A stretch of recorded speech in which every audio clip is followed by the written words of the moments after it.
Hey everyone. I don't even know where to start, but I need to get this out. My name's Jason, and I've been married to Laura for 14 years.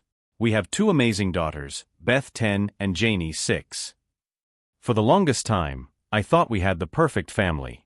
Laura was my high school sweetheart, and we built this life together that I honestly thought was rock solid. Turns out, I was the only one who thought so. About a month ago, I stumbled upon something that flipped my entire world upside down. Laura was acting off, more glued to her phone, more busy, with errands that didn't make sense.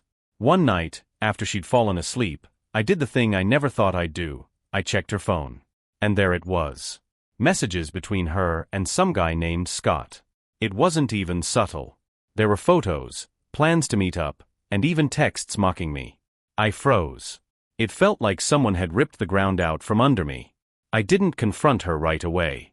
I wanted to think about what I'd seen, how to approach it. But the next morning, when she was in the shower, I couldn't hold back. I asked her who Scott was. She froze for a second, then gave me this half-hearted, "He's just a friend from work."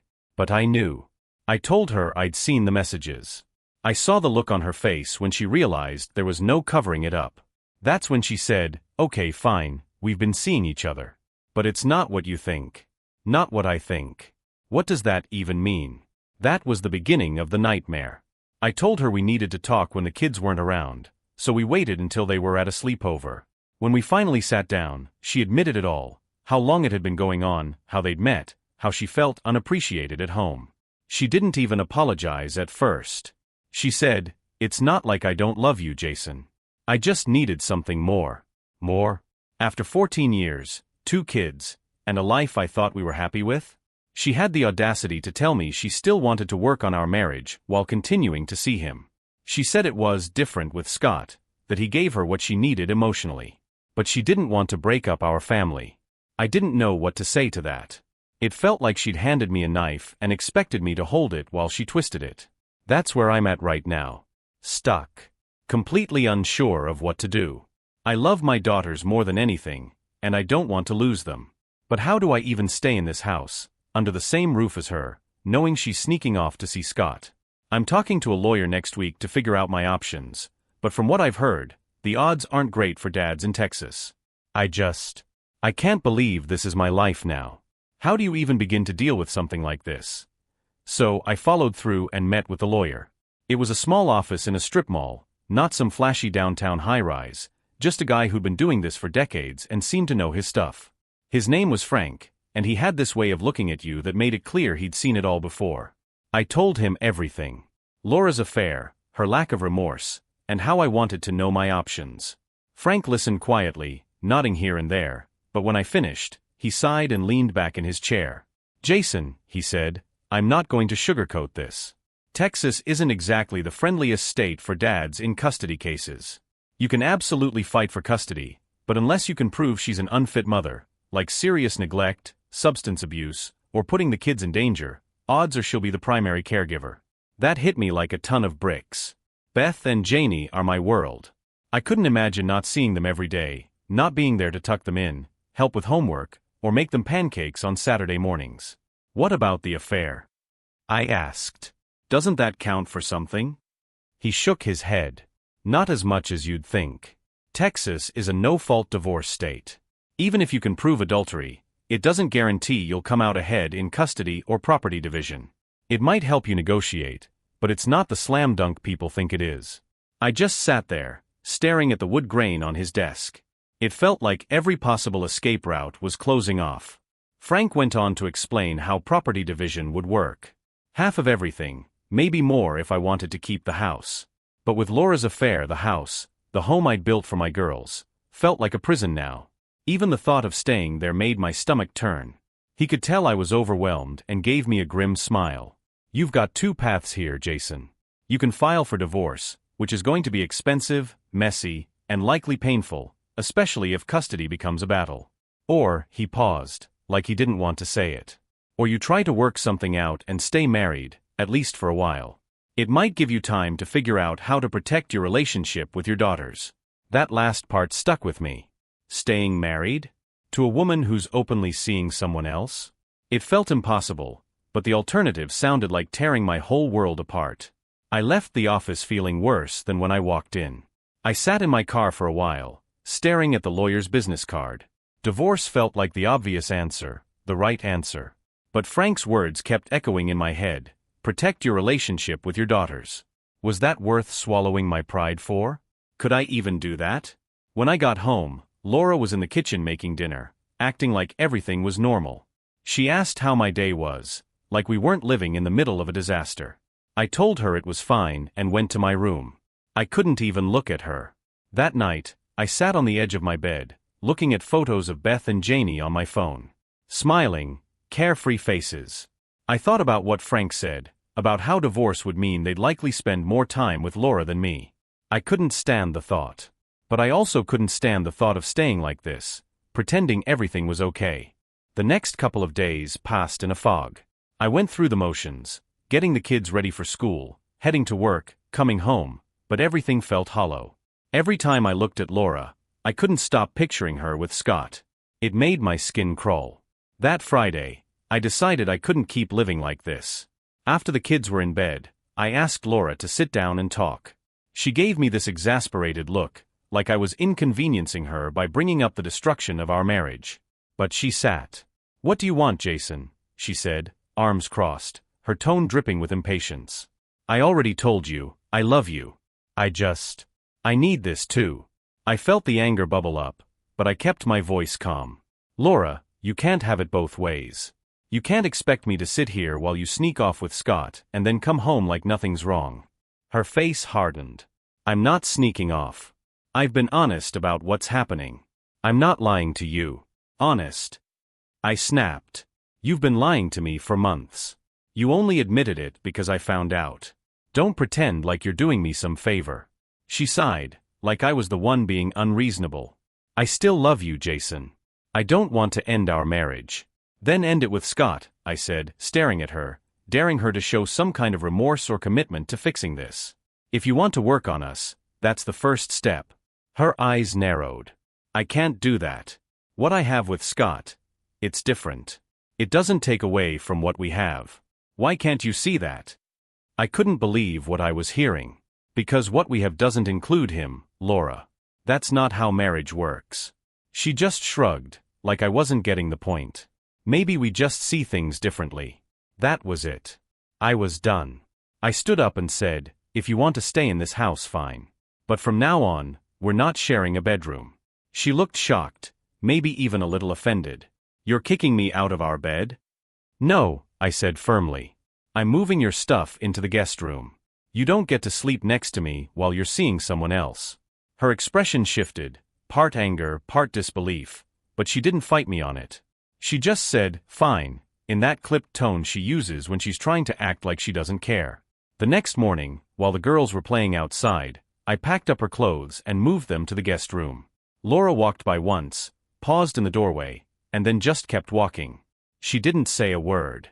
That night, when Beth and Janie asked why Mom was sleeping in another room, I told them the simplest version I could think of.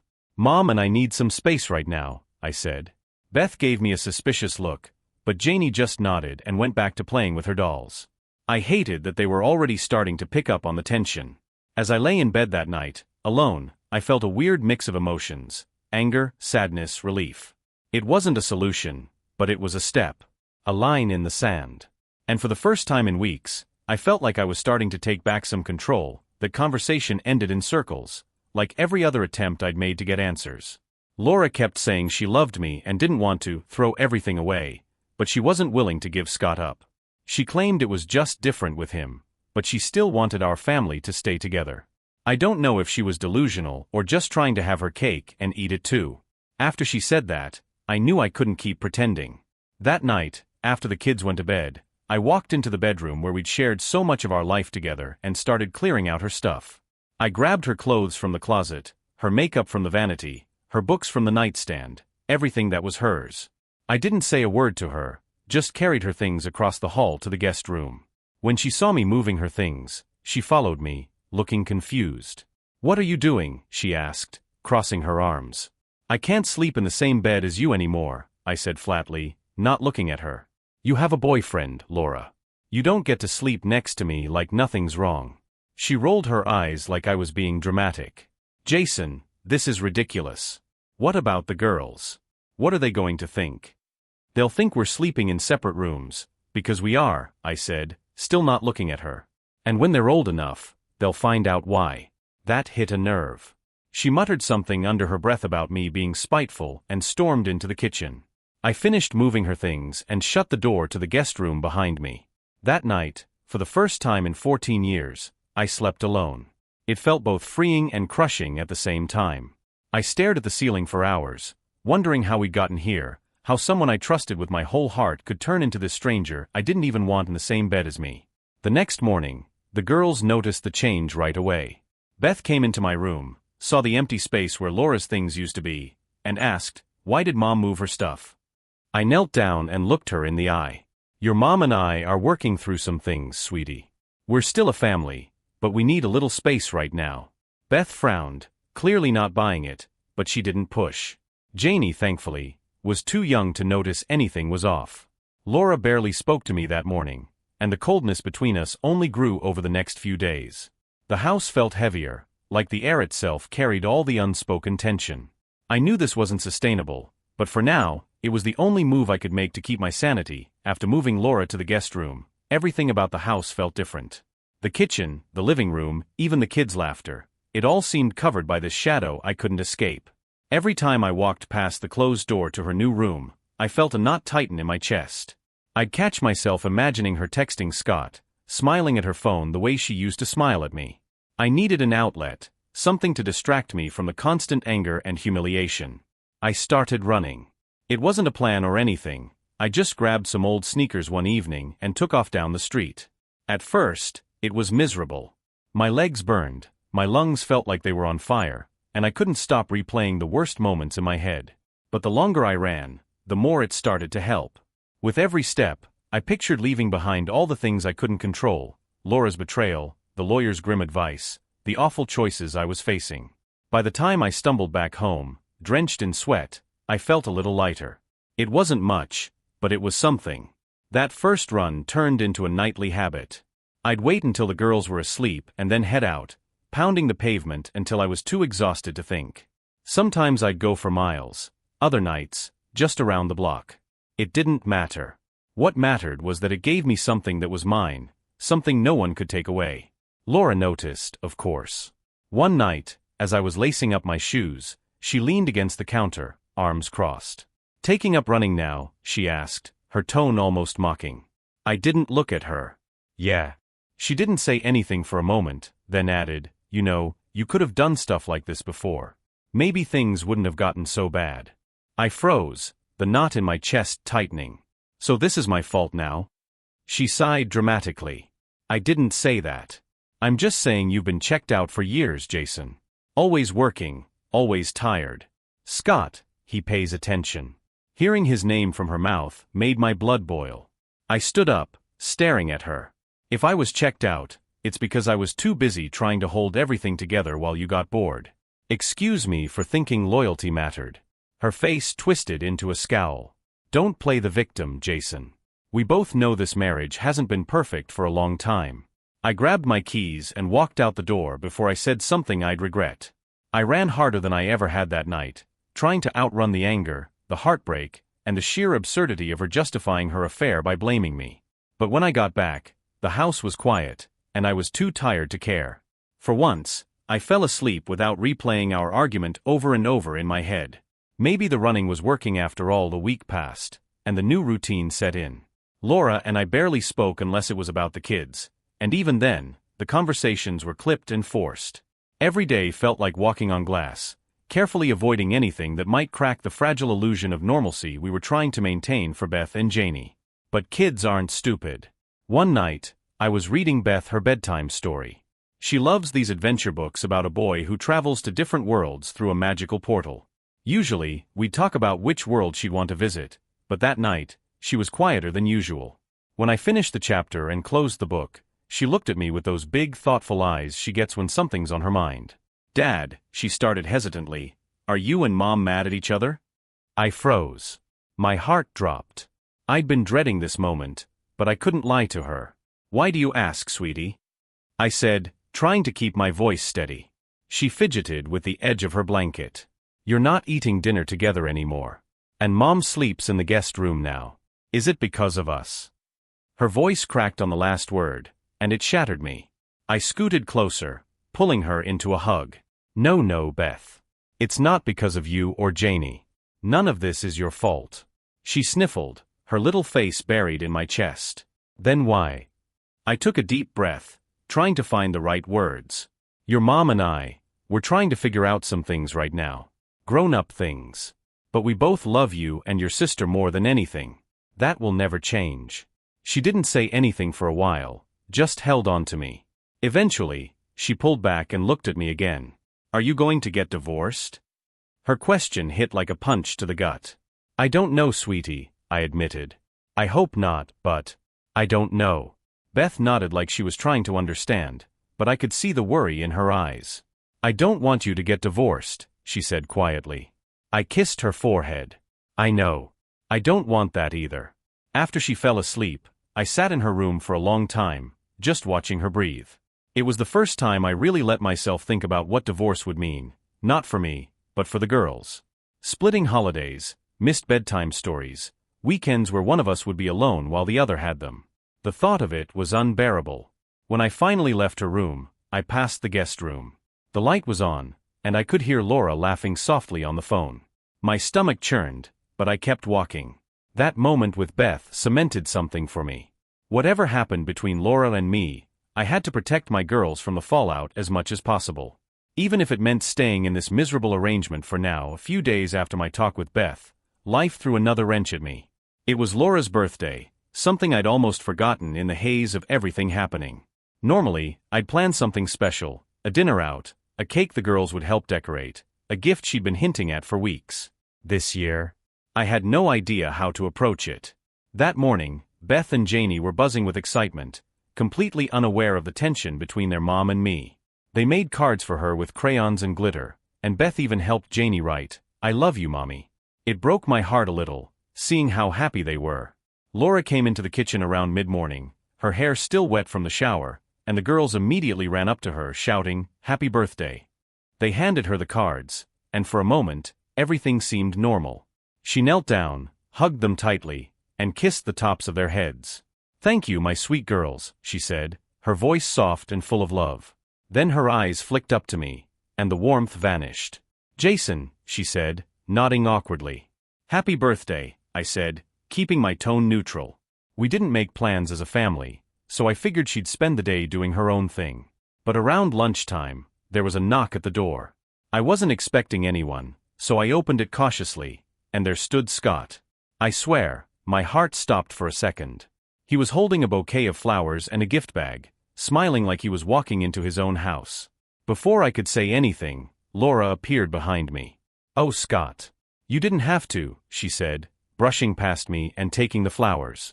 Her face lit up in a way I hadn't seen in years. It was like I wasn't even there. I couldn't believe what I was seeing. "Are you serious?" I said, stepping between them. "You're bringing him here? To our house?" Laura looked at me like I was overreacting. "He's just dropping something off. Don't make a scene, Jason." "A scene?" I repeated, my voice rising. "You're letting your boyfriend show up at our front door on your birthday, in front of our kids? Are you kidding me?" Beth and Janie came into the room then, holding their plates from lunch. "Who's that?" Beth asked, looking up at Scott. "It's Mommy's friend," Laura said quickly, plastering on a fake smile. "He was just leaving." Scott opened his mouth to say something, but I cut him off. "Yeah, you should leave," I said, stepping closer. "Now." He raised his hands in mock surrender and backed away. "All right, man. No need to get hostile." Laura shot me a glare as she closed the door behind him. "You didn't have to be rude." I couldn't believe her audacity. "Rude? You brought him here, Laura. Into our home, where our kids could see him." She rolled her eyes. "He wasn't staying, Jason. Stop blowing things out of proportion." Beth tugged on my sleeve then, her eyes wide with confusion. "Dad, who was that?" I crouched down, trying to keep my voice calm. "Just someone dropping something off for your mom, sweetie. Don't worry about it." She nodded slowly, but didn't look convinced. Janie, thankfully, had already lost interest and was playing with her doll. That night, I barely said a word to Laura. The kids were in bed, and she tried to act like nothing had happened. I couldn't. I slept even worse than usual, wondering how much more of this I could take before something broke. The incident with Scott showing up at our house changed something in me. It wasn't just anger anymore, it was a deep, bone-crushing exhaustion. I couldn't understand how Laura didn't see the damage she was causing, or maybe she just didn't care. Either way, I knew I was reaching my limit. The days after her birthday were tense, but quiet. Laura and I avoided each other, only talking when it was absolutely necessary. I threw myself into work, running, and spending time with the girls, anything to stay out of her way. But the more I tried to hold it together, the more cracks started to show. A few days later, I was dropping Beth off at soccer practice. We were in the car, and she was unusually quiet. Normally, she'd be chatting about her friends or what drills they were doing that day, but this time, she just stared out the window. "You okay, kiddo?" I asked, glancing at her. She hesitated, then said, "Is that man going to come to our house again?" I gripped the steering wheel tighter, trying to keep my voice steady. "What man?" "The one who came on Mom's birthday," she said, turning to look at me. "I heard you and Mom arguing after he left. Is he her boyfriend?"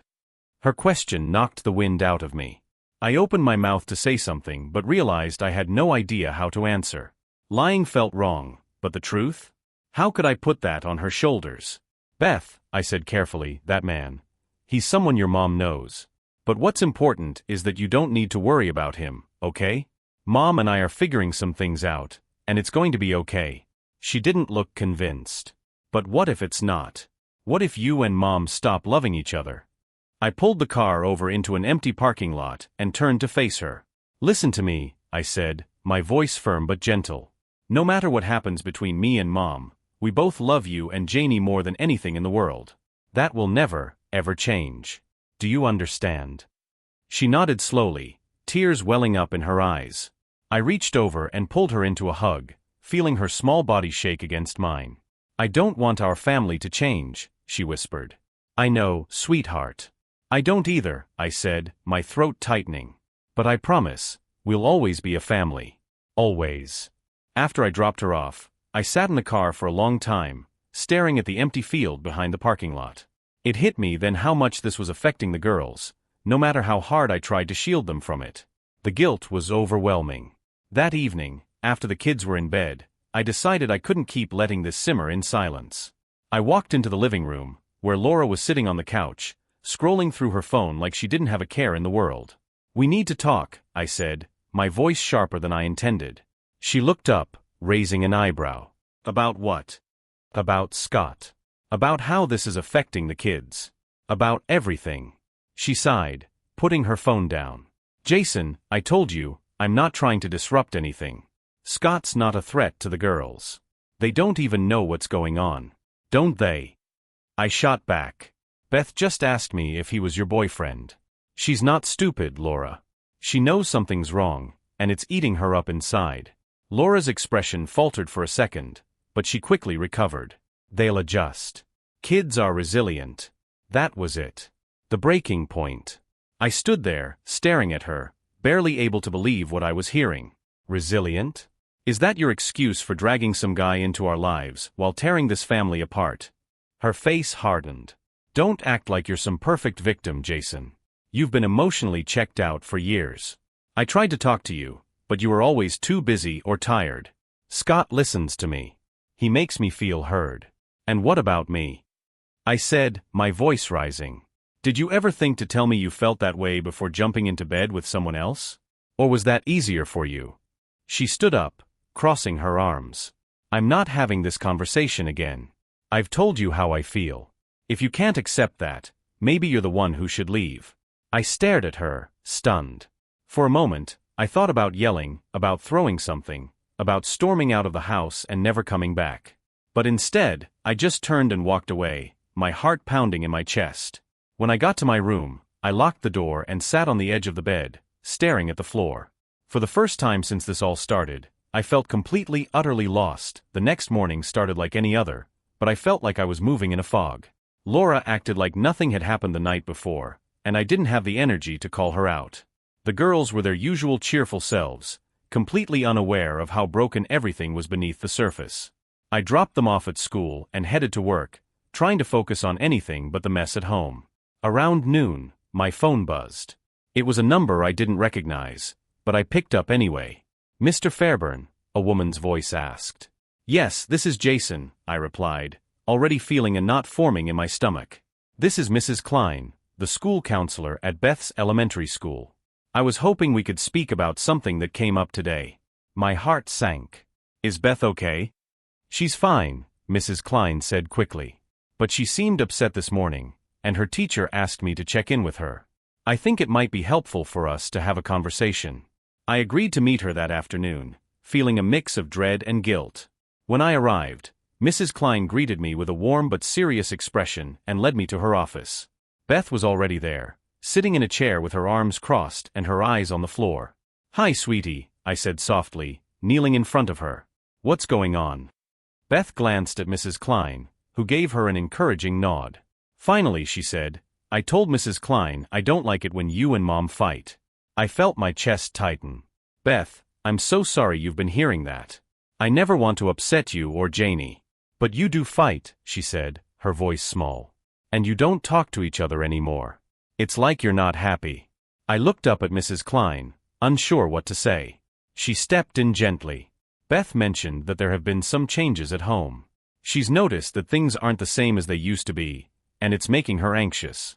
I nodded, swallowing the lump in my throat. "Beth," I said, turning back to her, "I know things have been different lately. And I know it's confusing. But I promise you, Mom and I both love you and Janie more than anything." She nodded, but didn't look convinced. "Are you and Mom gonna get divorced?" she asked again, her voice trembling. I glanced at Mrs. Klein, who gave me a look that said to be honest but careful. "I don't know," I admitted. "But no matter what happens, you'll always have both of us.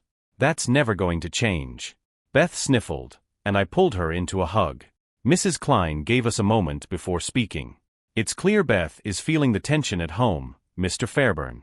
Sometimes when kids sense uncertainty, it can help to give them some consistency in other areas, like routines or one-on-one time." I nodded, appreciating her advice but feeling the weight of it all. "Thank you, Mrs. Klein. I'll do everything I can." When we left the office, Beth held my hand tightly. She seemed a little calmer, but I could tell the worry hadn't left her completely. On the drive home, I promised myself that whatever happened with Laura, I'd find a way to give the girls the stability they needed. But as I parked the car and saw Laura's car already in the driveway, my resolve wavered. How could I protect them when I could barely hold myself together? That evening, Laura surprised me by announcing she was making dinner. I was skeptical. She hadn't made a family meal in weeks, usually retreating to her room or heading out to clear her head. But the girls were thrilled, so I didn't argue. She made spaghetti, Beth's favorite, and set the table with more effort than usual. Candles, placemats, the works. It felt off, like she was trying to create a picture-perfect family moment. We all sat down, and the girls chatted away, their voices filling the room with a warmth I hadn't felt in weeks.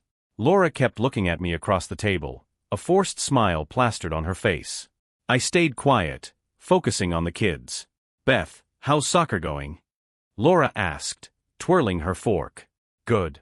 Coach says I'm getting better at defense," Beth said proudly. Then she turned to me. "Dad, did you know we have a game on Saturday?" I nodded. "I'll be there. Wouldn't miss it." Laura chimed in. "Maybe we can all go together. Like a family." Her words hung in the air. The girls lit up at the idea, but I felt my stomach churn. It sounded nice, but how could we pretend to be a family when things were so broken? "That's up to your mom," I said, keeping my tone neutral. Laura's smile faltered for a second before she plastered it back on. "Of course. I'll be there." After a moment of awkward silence, Laura cleared her throat. "I've been thinking, we should try to do more things like this. Family dinners, going to the park, spending more time together." The girls cheered, but I couldn't hide my skepticism. "Why now?" I asked, keeping my voice calm. Laura gave me a sharp look, one the kids wouldn't notice, but I knew all too well. "Because it's important," she said. "For the girls." "Right. For the girls," I said, nodding. I didn't want to ruin the moment for Beth and Janie, so I let it drop. The rest of the dinner passed in relative peace, but I couldn't shake the feeling that Laura was trying to smooth things over for her benefit, not ours.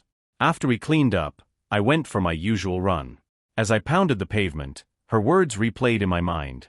We should spend more time together. It sounded good on paper, but I couldn't help wondering if it was just another attempt to keep up appearances, an act to ease her guilt without actually fixing anything.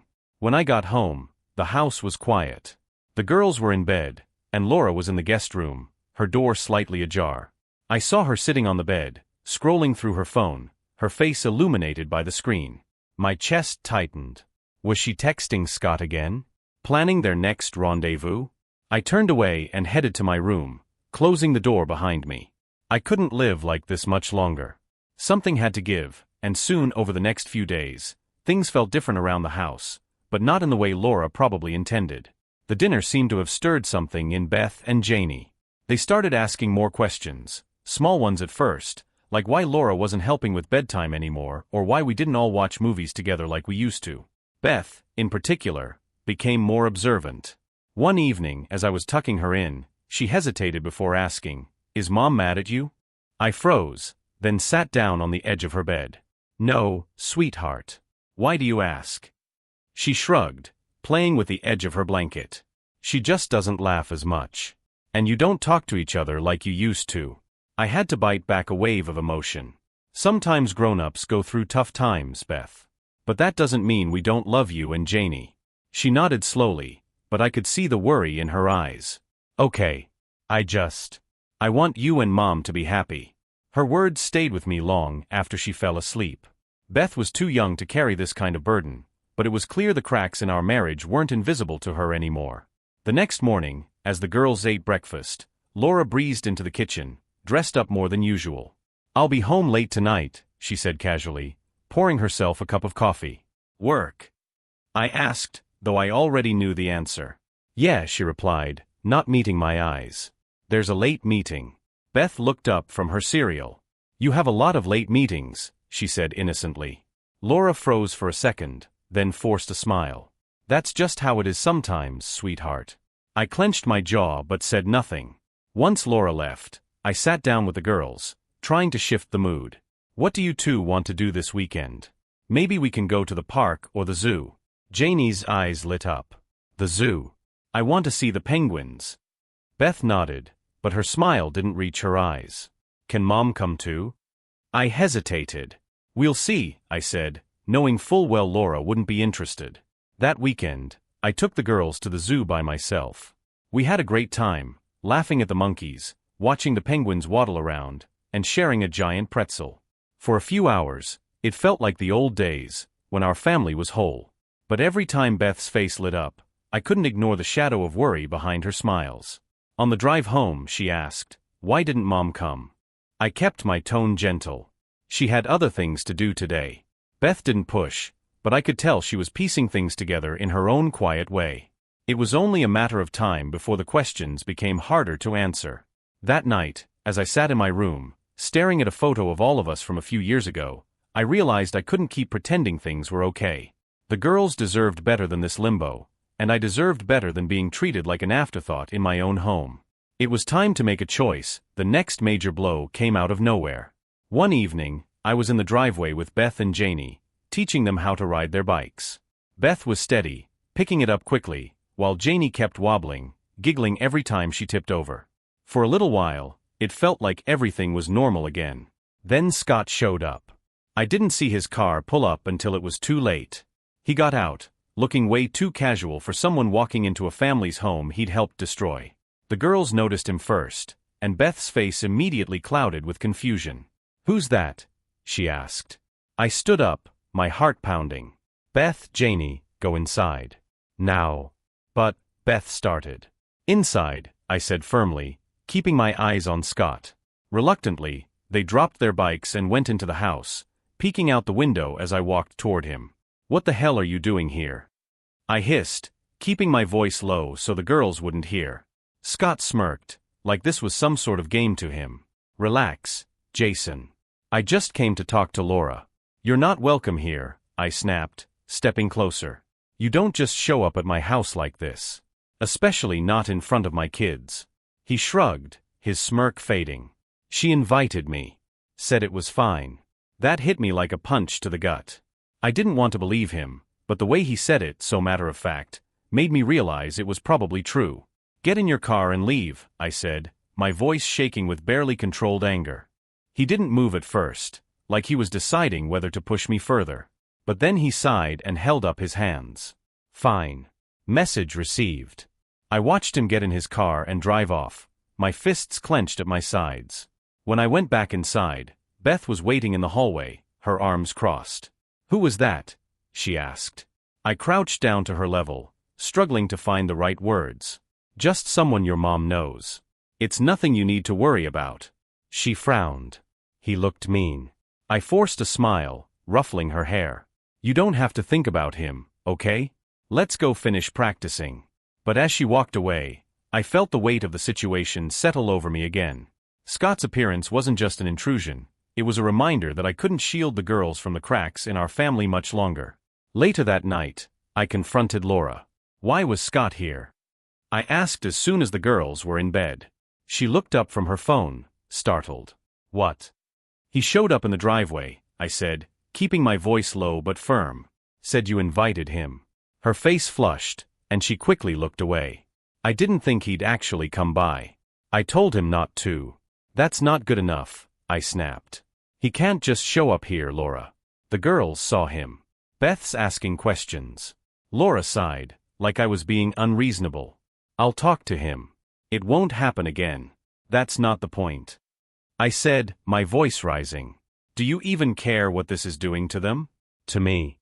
She stood up, her eyes flashing with anger. I do care, Jason. But you're acting like I'm the only one at fault here. You think this marriage fell apart overnight? You think you're blameless. Her deflection made my blood boil. I'm not the one who brought another man into our lives, Laura. She didn't respond, just stormed out of the room and slammed the guest room door behind her.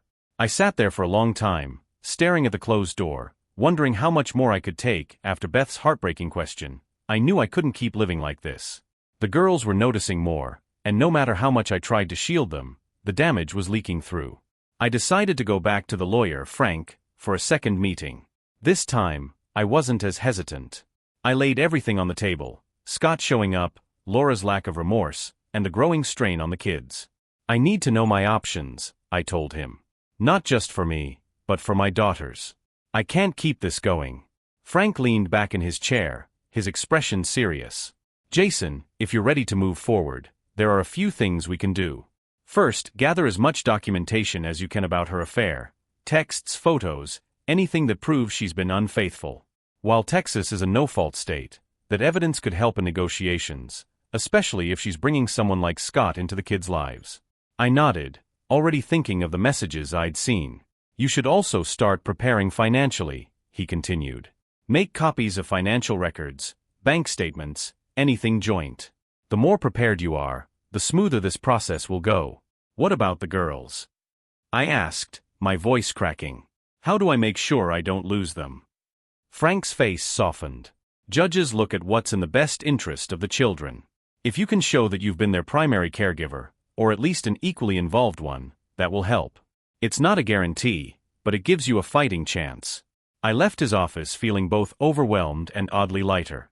There was a plan now, a way forward, even if it wasn't going to be easy. That night, after the girls were asleep, I sat down and started making notes. I listed everything I'd need to gather, every step I'd have to take. It felt like the first real move I'd made in this mess, not just reacting, but taking control. As I wrote, I heard Laura's laugh drift from the guest room, muffled but unmistakable. It was the same laugh that used to light up our kitchen, our dates, our quiet nights together. But now, it wasn't for me. And that's when I realized, I couldn't wait any longer. This marriage wasn't just broken, it was poisoning everything around it. It was time to end it, for me, for the girls, for all of us. The next morning, after I dropped the girls at school, I asked Laura to sit down with me. I was calm, too calm, given what I was about to say. She sat across from me at the kitchen table, her phone in hand, her eyes wary. We can't keep doing this, I began, my voice steady but firm. This marriage, it's over, Laura. Her face remained neutral, but her grip on the phone tightened. Jason, don't do this. Think about the girls. I am thinking about the girls, I said. They're already feeling the cracks. They're asking questions. They're hurting, Laura. I can't let them live in this mess any longer. She opened her mouth to argue, but I held up a hand to stop her. This isn't just about the affair, though that's a big part of it. It's about respect. It's about trust. And those are gone. You don't love me, not the way a wife should love her husband. And I can't keep pretending that's enough. For the first time in weeks, I saw real emotion flash across her face. Fear, anger, maybe even regret. So what? You're just going to give up? Throw everything away. I'm not the one who threw it away, I said quietly. She sat back in her chair, crossing her arms. You think this will make things easier? For you? For the girls? No, I admitted. It's going to be hard. But staying like this is worse. They deserve parents who are honest, who aren't living a lie. There was a long silence. Finally, Laura sighed, looking down at her phone.